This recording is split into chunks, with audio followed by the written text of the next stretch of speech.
Tonight, I want to talk about leadership. In particular, I want to talk about a great leader. A leader that was expert in his field. A leader that had a history of being successful. This leader had four ascents to Mount Everest, the highest mountain in the world. He led 39 people on this expedition successfully. They all got to participate and say that they had conquered something that few have done. This was Rob Hall.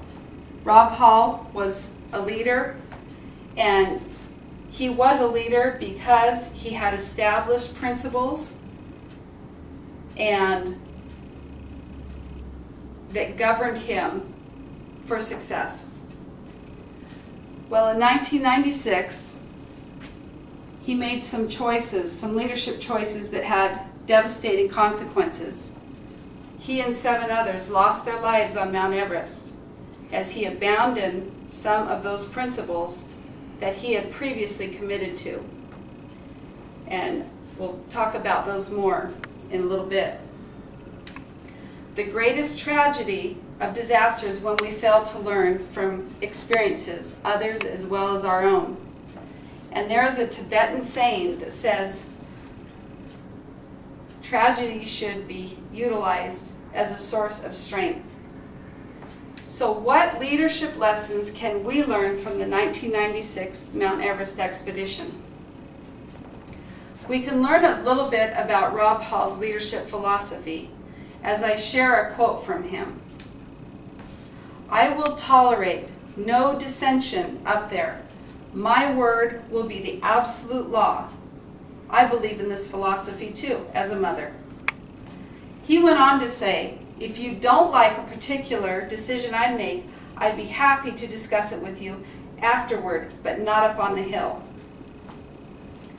This gives us a little idea of what type of leader Mr. Hall was. So what makes a leader? Let's discuss for a minute the anatomy of a leader. A leader, beginning with their brain, they have bright ideas. They're innovative. They have a vision of success. They know when to breathe and when to relax. Leaders eat last. Leaders have a strong neck and spine so that when they're knocked down, they can get right back up again. They have the heart to appreciate their team and be grateful for the efforts of others. And their feet always lead them in a step in the right direction, and sometimes even knowing when to change course. Well, according to Forbes magazine, there's 10 characteristics that make up a leader on the anatomy of leadership. The first is honesty. This includes our ethics and our morals. A leader also needs to be able to delegate. They need to encompass the whole team and not want to do it all by themselves. A leader needs to be a good communicator. They need to be able to communicate clearly and succinctly their ideas for everyone to understand. A leader needs to have a sense of humor. Bill Clinton was talking to a group one day when he said that about ruling, being the president of our country, it was a lot like running a cemetery. There's a lot of people underneath you who aren't listening to a thing you say. The next thing is confidence. A leader needs to be confident. If I was going to climb Mount Everest, I would want to go with Rob Hall because he was so confident, because he was an expert, because he had a history of being able to accomplish this task. Now that won't happen. I will never be doing that. But if I was, I'd want to go with him. A leader needs to have a positive attitude. They need to say, we will make it. We are going to do this. We can be successful. And great leadership starts with a willing heart, the positive attitude, and the desire to make a difference. A leader shows creativity and ability to deviate when necessary. Sometimes we have to think out of the box, and a leader can do that. A leader needs to have intuition, knowing when to abandon some ideas and when to follow their instincts rather than the norm. Lastly, a leader needs to have the ability to inspire others by appreciating their team and the efforts and hard work of everyone involved. Someone once said, "It is not happy people who are thankful, it is thankful people who are happy." John Quincy Adams said, "If your actions inspire others to dream more, learn more, do more, and become more, you are a leader." So let's think back. What went wrong with this leader? What went wrong with his leadership skills, and what can we learn from them? There's a few things that I've noticed. One, Mr. Hall had abandoned his commitments. He had made some definite goals that there was a 2 o'clock deadline. If they were not at the peak by 2 o'clock, nobody went. You turned around no matter where you were at. But one other factor that we need to consider with this is there were environmental factors, and they are not prejudiced depending on expert or novice. There's cognitive challenges that people face climbing Mount Everest, and so their judgment is impaired in their choices.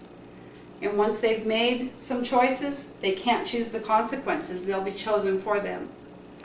So we'll never really know exactly what happened, but we do want to try to focus on what can we learn from this. We go back to commitment here. Most of us won't have those challenges of being at such a high altitude and having our cognitive abilities jeopardized. So how do we stay focused to the principles that we've already established? Another thing that was interesting in the story is that there was a lot of people in the group, and the survivors have shared this, that had the feeling they needed to speak up, they needed to say something. But now let's go back to that previous quote by Mr. Hall where he said, "We're not going to discuss anything up here, we're going to do it after." Clearly that's a little bit late. So that shows that a leader is lacking having trust in their team to be able to challenge them and to speak up when there's a concern. And one other thing that comes to mind is that a leader should be confident. But as much as a leader should be confident, there's that fine line between confidence and overconfidence. And Rob Hall had said to somebody else, "It's worked 39 times before, pal. And few of the blokes who summited with me were nearly as pathetic as you." He had a little arrogance, little cockiness about him. And as much as we want that confidence for someone like this to take us on this journey, was it this overconfidence? Was it this pride, this arrogance that maybe cost him and cost others their lives that fateful day? Well, what went wrong? We'll never fully know. But we can decide and learn from this to know what leadership skills we have and what we can develop. And that by doing so, we're more likely guaranteed success. And I hope we can all develop the skills necessary to become successful leaders in whatever worthwhile cause we choose to seek after. Thank you.